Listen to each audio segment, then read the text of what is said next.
Perkenalkan, nama saya Dr. Riri Primayolanda, SPKFR.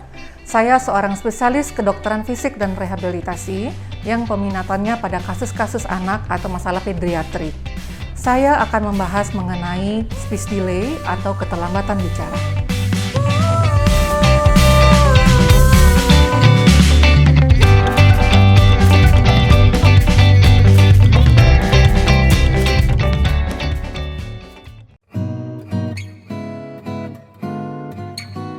Oke, pertama kita harus membedakan apakah ini speech delay atau speech disorder. Ada perbedaan yang nyata di antara keduanya. Kalau speech disorder itu ada masalah tertentu seperti anak dengan Down syndrome, anak dengan cerebral palsy, anak dengan autis, atau anak dengan ADHD. Sedangkan anak-anak dengan speech delay, semua masalah tumbuh kembangnya normal. Tumbuh kembang yang gross motor normal, fine motor normal, anak bisa berkomunikasi secara gestur, bisa berteman, tapi tidak bisa bicara. Anak yang speech delay, kemampuan bicaranya terlambat dari milestone-nya. Setiap anak itu mempunyai tahapan-tahapan kemampuan bicara. Anak yang speech delay itu kemampuan bicaranya di bawah usianya. Sedangkan semua tumbuh kembang yang lain dalam taraf yang normal. Bicara adalah cara anak untuk berkomunikasi dengan dunia luar.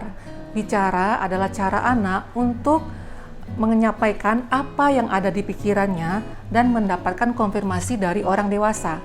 Misalnya, ketika anak melihat suatu hal yang baru, mainan baru, ketika dia bertanya, "Umi atau ibu atau bunda, apakah itu awan?" Ketika orang tuanya bilang, "Iya, itu awan." Maka anak akan mendapatkan suatu hal yang baru bahwa benda putih di langit itu namanya awan.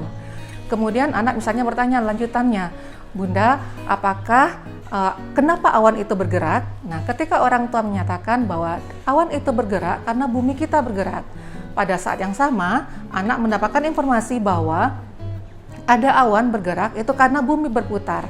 Di saat yang sama, anak mendapatkan banyak kosakata baru dan anak mendapatkan suatu kemampuan critical thinking. Jika ini diasuh dengan baik, maka nanti ketika anak sudah masuk pada fase belajar, anak mempunyai kemampuan untuk satu, melakukan analisa. Yang kedua, melakukan critical thinking.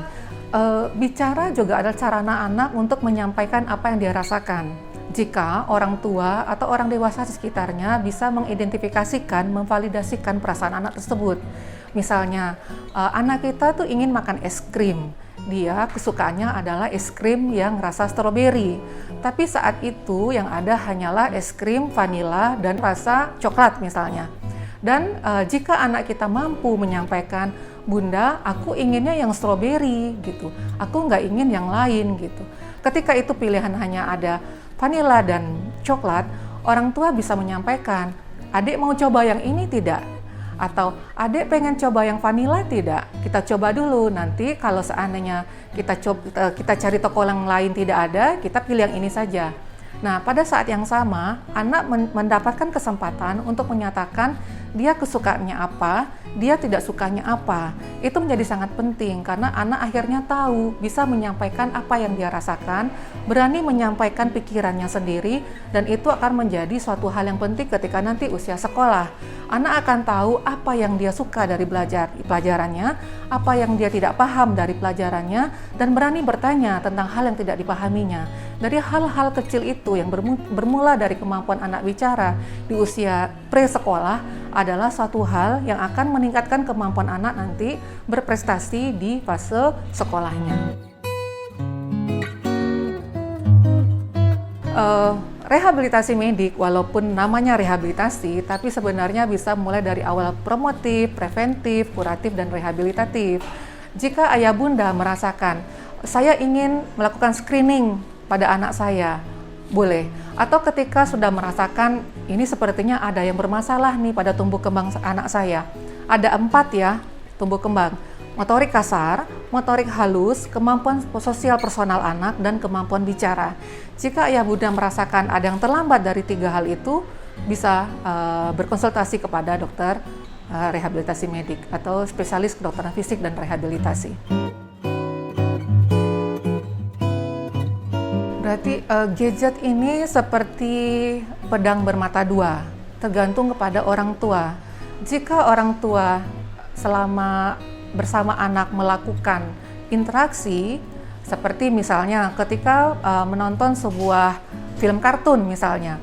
Ketika nonton film kartun lalu ada nyanyian, di nyanyian itu orang tua mendengarkan suatu kata-kata yang baru, maka ketika orang tua dan anak melakukan semacam interaksi atau bernyanyi bersama atau melakukan komunikasi TikTok yang baik gitu, itu akan menjadi suatu sarana pembelajaran untuk anak, akan menjadi sarana stimulasi. Tapi yang membuat kita sekarang ini sedih adalah ketika anak menjadi terisolasi dari orang tuanya oleh gawai ini. Jika gadget itu menjadi satu-satunya sarana anak bermain dan menghalangi anak berinteraksi dengan orang tua, maka yang terjadi adalah satu, anak tidak mampu lagi membentuk komunikasi dua arah. Kenapa? Karena yang anak pelajari dari gadgetnya adalah saya tidak perlu memberikan respon apapun. Karena gadget tidak meminta dia untuk bicara, tidak meminta dia untuk merespon. Gadget tidak memberikan informasi tentang emosi. Gadget tidak memberikan informasi tentang bagaimana dia menyatakan suka tidak suka tadi. Gadget tidak memberikan dia kemampuan untuk melogikakan, menganalisa apa yang terjadi di situ. Biasanya anak-anak yang sehari-hari yang bersama gadget, kemampuan reseptifnya, kemampuan untuk memahami berbahasanya baik, tapi tidak bisa menyampaikan. Bahkan ada anak-anak yang ketika kita mengajarkan mereka kosakata baru, mereka tidak mampu meniru. Kenapa? Karena gadget tidak mengharuskan dia untuk meniru kata yang baru. Nah, satu lagi, gadget juga menyebabkan rasa kecanduan. Kecanduan ini menyebabkan anak menjadi impulsif, sehingga kita banyak menemukan anak-anak yang sulit duduk diam. Atau anak-anak yang ketika ada mainan, dia tidak tertarik lagi dengan mainan gitu. Tapi cenderung untuk melempar, cenderung untuk membiarkan mainan tersebut. Tapi dalam kasus ini, anak tersebut bukanlah anak-anak yang autis, bukan anak-anak yang ADHD, tapi mereka memiliki kecenderungan bermain seperti itu, karena mereka jarang terpapar dengan permainan dan tidak tahu cara bermain seperti apa. Oh ya, satu lagi, bermain adalah cara kita untuk menilai kecerdasan anak-anak yang usia di bawah 5 tahun. Jadi anak-anak yang sudah mampu bermain secara imajinatif adalah anak-anak yang pintar. Itu atau anak-anak yang main boneka, lalu dia bermain boneka, memberikan makanan kepada bonekanya, berbicara pada bonekanya, itu adalah taraf tertinggi dari kemampuan bermain anak. Jika anak-anak usia 4-5 tahun tapi kemampuan bermainnya masih sekadar melihat-lihat, mengeksplorasi, maka itu artinya kecerdasannya jauh di bawah. Yang pertama, yang harus ayah bunda lakukan, hilangkan hal yang akan menghalangi interaksi dengan anak. Misalnya, satu, suara TV. Walaupun hanya suara TV dan anak tidak melihat, itu bisa menjadi suatu penghalang. Karena di saat kita sedang berbicara, bisa jadi ada suara yang anak suka dari TV itu dan atensinya hilang dari kita. Atau yang kedua, pekerjaan ayah dan bunda. Misalnya, bunda sedang masak nih, terus baru ingat, tadi sayur tuh sudah matang apa belum ya? Sudah dikasih garam apa belum ya? Hal-hal seperti itu. Waktu yang berkualitas itu sangat dibutuhkan oleh anak. Nah, itu satu hal yang pertama yang penting. Yang kedua, kalau kita berkomunikasi dengan anak, usahakan satu, kita hadap-hadapan dengan anak. Jangan nyambi-nyambi, Bun. Misalnya, bunda nyambi sambil mencuci. Bunda di mana, anak di mana gitu. Itu akan sulit untuk melakukan suatu interaksi yang baik. Kemudian adalah yang perlu kita ketahui, eye level. Jadi kita usahakan mata kita dan mata anak itu setara. Jadi kalau seandainya anak sedang duduk di kursi, maka usahakan bunda juga duduk di kursi. Jika anak misalnya sedang duduk di lantai, maka bunda juga duduk di lantai. Kemudian yang berikutnya adalah ketika ayah dan bunda sedang berbicara dengan anak, usahakan menggunakan kalimat yang pendek, kalimat-kalimat sederhana yang dipahami oleh anak. Anak akan lebih paham jika ayah bunda mengucapkan, "Dek, ambil sepatunya ya." Kemudian kita keluar. Dibandingkan ayah dan bunda mengatakan, "Dek, tolong ambilkan sepatu bunda ya sekaligus sepatu adek, nanti kita main ke taman." Maka anak akan kesulitan mencerna. Mana dulu yang harus dia kerjakan? dan sepatu yang mana yang akan diambil, sepatu bunda atau sepatu dia. Jadi jika kita berniat untuk mengajarkan suatu kosakata baru kepada anak atau kita mengajarkan kalimat yang baru pada anak, gunakanlah kalimat yang pendek. Dan satu lagi berikutnya yang harus kita ingat adalah bagaimana intonasi, kosakata, artikulasi, dan logat adalah satu hal yang akan ditiru anak dari orang tua atau dari sumber yang paling sering dia dengar. Sering kali kita mendengar saat ini anak-anak mempunyai kosakata bahasa Inggris, artikulasi seperti berbahasa Inggris, logat seperti bahasa Inggris. Kenapa? Karena ternyata sehari-hari mereka bermain dengan YouTube, bermain dengan tablet edukasi, bermain dengan TV yang semuanya menggunakan bahasa Inggris. Kadang ada anak-anak yang masih mampu menggunakan bahasa Indonesia dalam level kata, tapi mereka menjadi kesulitan ketika menjadikan kalimat. Kenapa? Karena kalimat dalam bahasa Indonesia dan kalimat dalam bahasa Inggris adalah mempunyai perbedaan yang sangat nyata. Sering kali juga kita menemukan hal seperti itu di lapangan. Anak mampu berkata-kata tapi tidak mampu bikin kalimat. Dia mampu mempunyai kosakata yang banyak dalam bahasa Inggris ataupun bahasa Indonesia, tapi tidak mampu menyampaikan idenya. Atau mampu menyampaikan ide tapi tidak mampu lagi menjawab kapan, di mana, mengapa. Hal lain yang bisa dilakukan oleh ayah bunda untuk menstimulasi anak dalam berbicara adalah gunakan kata-kata yang pendek, kemudian bicara lebih pelan, dan berbicara lebih jelas. Ketika orang tua menggunakan baby talk seperti mengganti kata makan menjadi kata mam atau maam, maka anak akan kehilangan kesempatan untuk satu, mengartikulasikan huruf K. Yang kedua, terlambat untuk belajar ada dua suku kata, karena mam itu berbeda dengan makan. Mam hanya satu suku kata, sedangkan makan ada dua suku kata. Atau ketika orang tua mengganti kata-kata anjing menjadi guguk, maka anak akan kehilangan kemampuan untuk mengartikulasikan kata di mana sering anak-anak sulit untuk mengucapkan kata-kata hingga abang menjadi aban atau aba, bawang menjadi bawa. Sedangkan sehari-hari kata-kata anjing dia rubah menjadi menjadi guguk. Kemudian ketika anak dan orang tua berbicara, seringkali orang tua terlalu agresif, ingin bicara sebanyak-banyaknya gitu. Dengan anggapan ketika orang tua bicara yang banyak, maka anak akan banyak mendapatkan kosakata baru. Itu betul. Tapi ketika kita ingin menstimulasi anak untuk berbicara, maka kita harus menahan diri untuk memberikan kesempatan anak berkomunikasi. Artinya, ketika anak bicara, kita diam dulu. Tunggu respon anak seperti apa. Bahkan ketika kita memberikan respon gestur, itu akan memberikan kesempatan anak untuk bicara. Contoh, misalnya ketika ayah dan bunda masuk ke satu ruangan di mana anak sedang bermain di sana, ketika ayah bunda langsung menyapa anak, maka anak akan kehilangan kesempatannya untuk belajar untuk menyapa. Tapi ketika ayah bunda sampai lalu tersenyum atau dadah-dadah, maka anak akan berikan respon, biasanya bilang ayah, bunda gitu, halo, seperti itu. Nah, ketika ayah bunda langsung berbicara, maka kesempatan tadi akan hilang. Berikutnya, orang tua harus mendengarkan apa yang disampaikan anak. Kenapa? Karena kata yang dilafalkan anak akan menjadi hal baru untuk menciptakan komunikasi selanjutnya. Misalnya ketika anak menyampaikan kata-kata kambing, ketika dia melihat kambing saat Idul Adha kemarin misalnya. Nah, ketika kata-kata kambing itu bunda dengarkan, bunda jangan langsung menyampaikan, oh iya itu kambing nanti akan disembelih.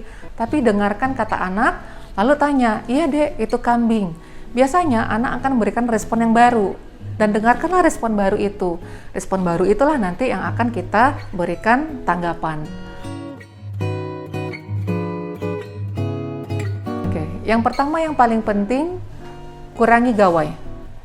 Kurangi gawai, karena gawai akan menghilangkan kesempatan kita untuk berinteraksi dengan anak, menghilangkan kesempatan anak untuk mempelajari hal-hal baru. Gawai hanya boleh diberikan 1 jam sehari. Pasti ayah bunda akan kesulitan untuk merubah hal ini. Tapi ini yang jadi PR kita bersama, karena jika kita tidak membatasi gawai ini, sekarang mungkin anak kita terlambat bicara, nanti setelah sekolah dia kesulitan untuk belajar. Berikutnya adalah atur waktu tidur. Kenapa waktu tidur menjadi penting untuk bicara?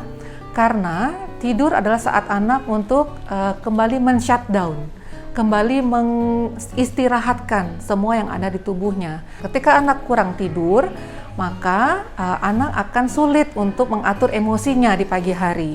Dan anak yang emosinya sulit untuk diatur, anak yang emosinya tidak stabil akan kehilangan kesempatan untuk belajar, termasuk belajar untuk berinteraksi, belajar untuk bicara. Selanjutnya adalah cara komunikasi. Membiarkan anak untuk melakukan aktivitasnya sendiri, seperti makan sendiri, mandi sendiri, memilih baju sendiri, itu adalah cara untuk berkomunikasi. Bahkan anak membantu bunda di dapur pun adalah cara untuk menstimulasi anak. Contohnya seperti ini. Ketika anak dibiarkan untuk memilih bajunya sendiri, maka di saat itu anak berkesempatan untuk belajar warna. Misal, ada mau baju yang mana? Ada baju yang merah, ada baju yang biru, ada baju yang kuning. Ada mau baju yang mana? Nah, saat itu anak mempelajari ada beberapa hal. Satu, mempelajari konsep warna. Dan saat yang sama, anak diberikan kesempatan untuk memilih. Anak kesempatan untuk menyampaikan apa yang dia suka. Aktivitas seperti misalnya membantu bunda di dapur misalnya. Ketika bunda, kecenderungan saat ini, bunda-bunda ingin cepat selesai nih aktivitas di rumah. Sehingga biar anak tidak mengganggu, anak diberikan gawai. Padahal sebenarnya di dapur itu adalah kesempatan untuk memberikan stimulasi yang banyak kepada anak. Bagi anak, mainan itu adalah semua hal di depannya adalah mainan. Jadi mainan itu nggak perlu mainan yang mahal-mahal, Bun. Misalnya nih, bunda sedang masak sayur misalnya. Memotek sayur adalah permainan yang seru untuk anak. Kenapa? Pada saat yang sama, anak tuh sedang diberikan kesempatan untuk melatih fungsi tangan. Fungsi tangan seperti ini kan anak memotek seperti ini ya. Memotek itu adalah sarana untuk belajar nanti megang pensil, megang pena. Jadi apapun adalah bermain. Saat anak memotek, dia belajar untuk berkonsentrasi, belajar untuk mempertahankan fokusnya. Fokus adalah hal yang penting ketika nanti anak belajar. Berikutnya adalah main di luar. Main di luar maksudnya bermain di luar bangunan ya. Bermain di luar akan memberikan stimulasi sensorik yang bagus kepada anak. Misalnya, ketika anak bermain di taman, maka di saat itu anak merasakan kakinya menyentuh rumput. Ketika anak sedang melihat pohon, kemudian dia terpikir, aku pengen nih manjat pohon. Pada saat yang sama, dia sedang melatih kemampuannya untuk mengontrol gerak, merencanakan gerak, dan belajar untuk menjaga keseimbangannya ketika dia memanjat dan turun dari pohon. Apakah bermain di playground itu cukup? Menurut saya tidak. Bermain di playground sesekali boleh, tapi jika terus-terusan, playground itu memberikan overstimulasi, stimulasinya kebanyakan. Kenapa? Karena biasanya kalau kita lihat di taman bermain itu yang di dalam ruangan, ada suara-suara yang sangat kencang, suara-suara yang sangat keras, atau cahaya yang sangat banyak. Pada anak-anak dengan gangguan sensorik, maka overstimulasi itu malah akan membuat anak kesulitan untuk menjaga emosinya. Nah, sedangkan alam memberikan stimulasi yang pas untuk anak. Misalnya, ketika anak main di pantai, maka pada saat yang sama anak mendengarkan suara ombak, di mana suara ombak itu cenderung ritmik. Nah, ketika anak sedang berjalan di pasir, anak merasakan kakinya terbenam di pasir.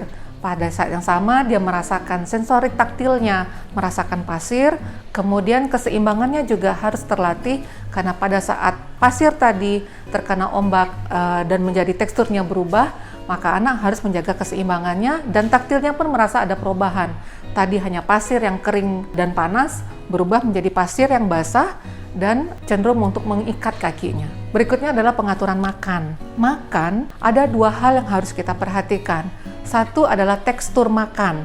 Tekstur makan akan mempengaruhi kemampuan anak untuk bicara. Anak yang terlambat naik tekstur biasanya juga sering kali terlambat untuk bicara. Ketika anak naik tekstur, maka pada saat yang sama lidah anak harus bergerak lebih banyak. Dan itu akan sesuai dengan nanti ketika anak melakukan artikulasi. Contohnya, ketika anak makan bubur, maka lidahnya hanya bergerak ke belakang.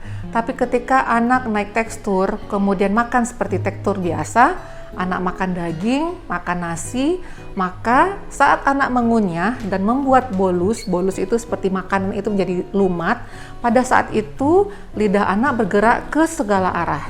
Nah, ketika bicara, gerakan lidah juga bergerak ke segala arah.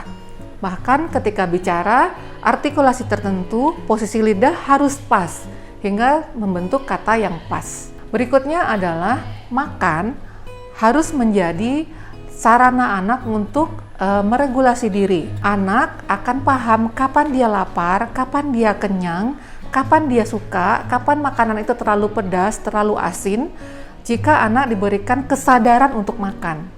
Jadi, bunda dan ayah jangan memberikan gawai ketika anak sedang makan, karena anak akan kehilangan kesempatan untuk mengenal dia suka atau tidak dengan makanan ini. Kemudian, apakah dia sudah kenyang ataukah dia masih lapar? Ayah bunda, kenapa kita harus khawatir ketika anak kita terlambat bicara? Karena bicara adalah salah satu komponen tumbuh kembang anak. Dan bicara adalah cara anak untuk mengeksplorasi dirinya dan mengeksplorasi lingkungan. Dan bicara adalah awal bagi anak, fondasi awal bagi anak untuk nanti menjadi pintar, karena dengan bicara anak belajar menganalisa, dengan bicara anak belajar untuk berpikir logis, dengan bicara anak belajar untuk memahami konsep-konsep sederhana dari matematika. Jadi anak yang pintar bisa diawali dari anak yang mampu bicara di usia prasekolah. Untuk ayah bunda yang saat ini anak-anaknya mengalami terlambatan bicara, jangan khawatir, jangan putus asa, selalu harus punya harapan, dan selalulah menghargai apapun yang sudah dilakukan anak dalam mempelajari atau meningkatkan kemampuan bicaranya. Karena bagi anak yang terlambat bicara, belajar untuk kembali mampu mengekspresikan apa yang dia rasakan sama sulitnya bagi ayah bunda mempelajari hal-hal yang baru. Jadi hargailah keterampilan anak, jangan bandingkan anak kita dengan anak yang lain, karena setiap anak itu adalah unik, dan karena setiap anak adalah anak-anak yang berharga. Terima kasih.